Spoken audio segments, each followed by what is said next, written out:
Menurut keterangan Widyasari, temannya Vina, kontak terakhir dengan Vina itu, Vina dan Eki serta teman-temannya dalam keadaan happy. Sayup-sayup terdengar suara tertawa bareng di antara mereka, dan itu sepertinya di ruang terbuka atau di pinggir jalan, kata Widi, panggilan akrab teman Vina itu.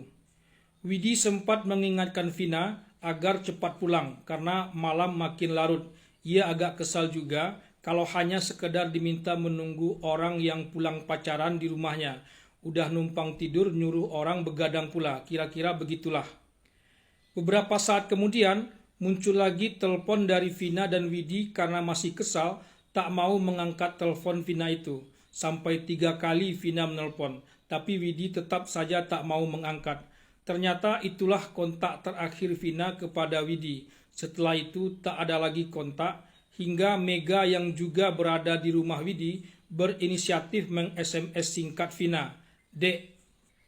SMS itu tentu saja tak pernah dibalas lagi oleh Vina hingga Mega berkali-kali meng-SMS dan menelpon dan akhirnya diangkat oleh anggota Polsek Talun yang mengamankan Vina dan memberi kabar bahwa Vina mengalami kecelakaan dan sekarang sedang berada di rumah sakit.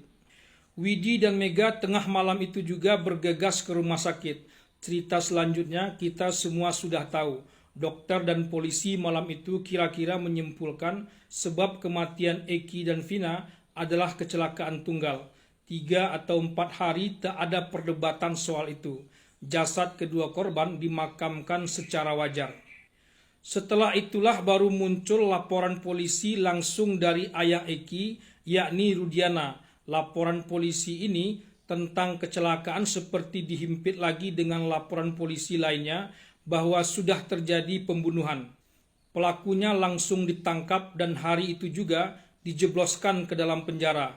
Dan sejak saat itulah mereka tak keluar lagi hingga divonis seumur hidup. Dan 1 orang karena masih di bawah umur dihukum 8 tahun penjara, yakni Saka Tatal, yang saat ini sudah bebas dan sudah mengajukan peninjauan kembali tentang kasusnya. Saat ini sebab kematian antara kecelakaan atau pembunuhan kembali mencuat. Secara khusus mencuat dalam persidangan PK Saka Tatal. Menurut Susno Duaji yang menjadi saksi ahli dalam persidangan PK itu mengatakan bahwa bukti-bukti sebab kematian karena kecelakaan jauh lebih lengkap ketimbang pembunuhan. Bukti-bukti sebab pembunuhan nyaris tak ada, tapi bukti-bukti sebab pembunuhan yang dikatakan tak ada itu sudah berkekuatan hukum tetap, ingkrah seingkrah-ingkrahnya.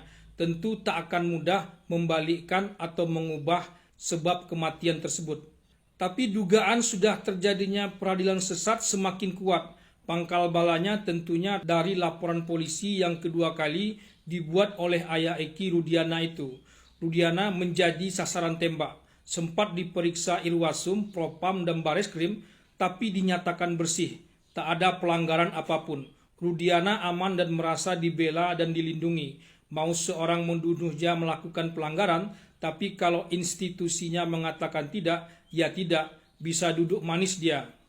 Kini kabarnya Bareskrim Mabes Polri sedang melakukan pemeriksaan ulang, baik terhadap terpidana maupun Rudiana sendiri. Rudiana diperiksa lagi setelah sempat dinyatakan tak melakukan pelanggaran.